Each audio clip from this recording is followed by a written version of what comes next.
There really is. Right, let's focus on the City half of things for the Manchester derby live in the second part of Super Sunday tomorrow. We've talked United. Merce, let's talk about City there. And there's a point made by Erling Haaland towards the end of the interview. It's a massive game for them, not just because it's a United derby, but if Liverpool, as we might expect, go to Turf Moor in the early kick-off tomorrow on Super Sunday and pick up 3 points, before they've even kicked a ball tomorrow, City are 9 points behind the champions. They can't be that far behind at this stage of the season. It's a must-win for them, isn't it, tomorrow? Oh, absolute must-win. Absolute must-win. I don't put them in the equation anyway, if I'm being honest. I don't. I think there's a little bit of a rebuild to do. You know, you're missing one of the greatest players ever to play in the Premier League in Kevin De Bruyne. You know, Silva's another year older. And he was still doing the business for Belgium midweek. He's a proper player. But, you know, that's only going to domino effect on Haaland. I mean, Haaland's not going to get as many chances.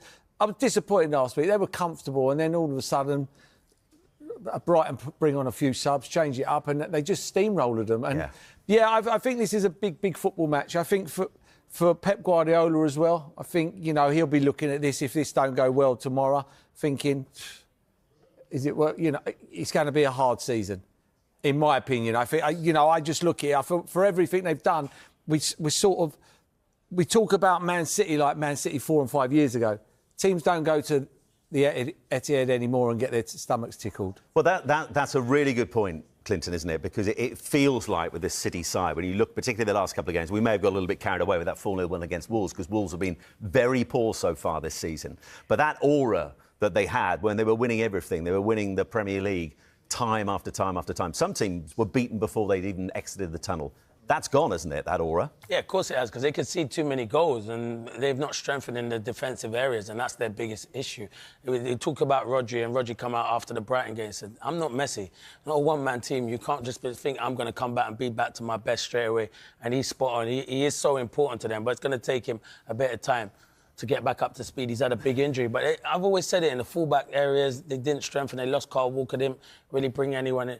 And then they're looking in the defensive areas as well. Now they've lost to Kanji. I know they've got injuries, but they're so vulnerable. When they're dominating possession, they're open to counter-attacks at the moment. And that's what Brighton did. Mercy's right. They dominated, but can they go and get the second goal? They didn't get the second goal, and they got counter-attacked, and they end up losing the game. The fascinating thing tomorrow as well, Tim, is going to be the goalkeeper. And for both sides, actually. We didn't get a chance to talk about Bayindir, who is going to start for United tomorrow. But Ederson has gone, 6 Premier League titles, a Champions League in his 8 years at the club. Before we talk about who plays between the sticks tomorrow, how much did he change goalkeeping in this country, Ederson? Well, an awful lot, but it's down to the coach and the manager setting out the structure, you know, wanting to play out. I just think that he plays that ball better than anyone. You know, when they do put the squeeze on, he goes over the top. There's 8 Premier League assists in those 8 years. Fantastic, but he doesn't just kick it forward like a big looping thing. Look at the trajectory of the passing. It gets there. You know, you can time it. You can assess where it's going to bounce as a striker. Amazing. Just pings it. I mean, he's one of the best passers in the league, wasn't he? I mean, without doubt, long passer. Fantastic. Sometimes decision-making, like all goalkeepers, when they pass it short, it's decision-making. It's not a technique. But look at a bump there from the goal pick. I mean, we interviewed him there. They have always got a chance when you've got someone like him, Erling Haaland, in your side. I agree with Merce. I just think it's a total rebuild there.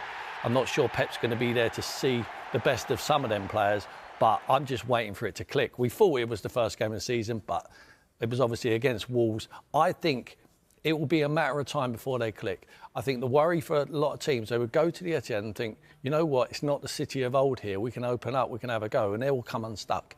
And I think it might be tomorrow. So who ends up being number one this season then, Merce? Because James Trafford bought in from Burnley for £27 million, but now in comes Donnarumma. We know he is a sensational shot stopper, but he is in no way an Ederson in terms of what he can do with his feet. So long-term this season, who is going to be Guardiola's number one?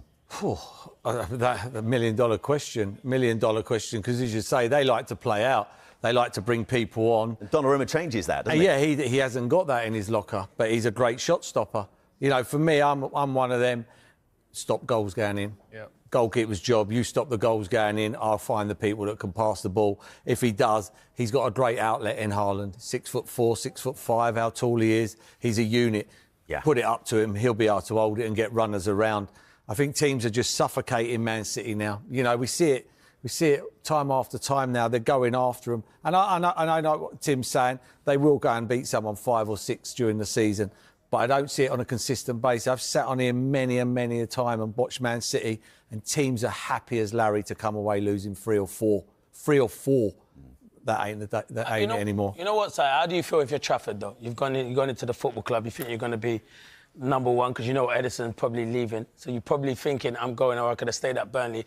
I know you're going to a huge club in Man City, but you're playing week in, week out at Burnley, getting into the England squad. And now you've brought in Donnarumma. And first well, and we'll be foremost, hoping Donnarumma's feet cause a problem. It doesn't matter about feet, because first and foremost, as a goalkeeper, you're judged to save. I want my goalie to save. Everyone forgets PSG were fantastic last season, won the Champions League. He had a massive part to play in it, in the group stages and the knockout stages. He made big saves. So if he's coming into that football club, he's coming into Man City not to be a number 2, to be a number 1. He could have been a number 2 at PSG. He's coming in to be a number 1. So you kind of feel a bit it's going to be a bit hard for James Trafford, but I think Donnarumma's going to go. I mean, currently in 4 competitions, so he's surely going to get chances. Yeah, he'll get chances, but Donnarumma's going to want to be the number 1 and play in every game, because that's what goalkeepers want to do. You're not working hard as a goalie. You basically just have to stop it and play 5-yard passes, don't you? You're not running around like players used to.